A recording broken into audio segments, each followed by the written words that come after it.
निर्वाचन परवर्ती हिंसा रोकिबा पई गंजाम एसपी नूतन प्रयास करिसंती जहाँकि आसंता जून 4 तारिख पर्यंत समस्त गंजाम जिल्ला रे राति 8:30 रु समस्त दुकान बजार होटेल चा दुकान और ढाबा बंद रखिबाकू निर्देश दैछंती।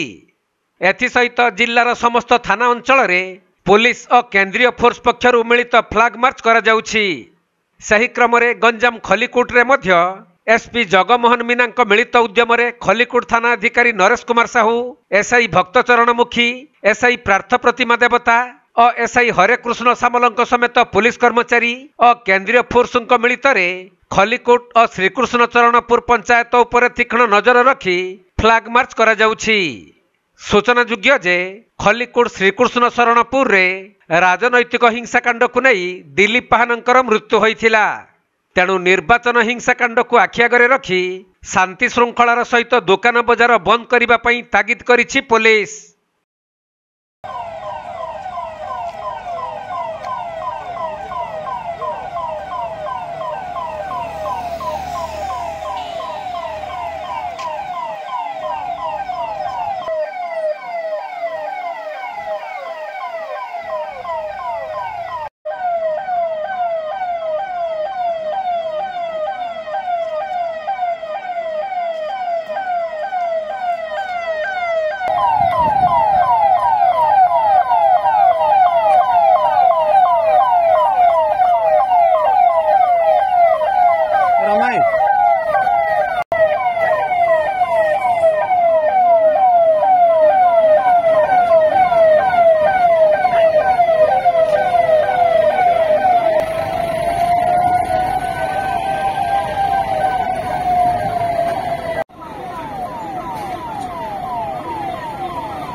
गंजाम जिला खलीकोट अजित कुमार पट्टनायक रिपोर्ट कोणार्क लाइव।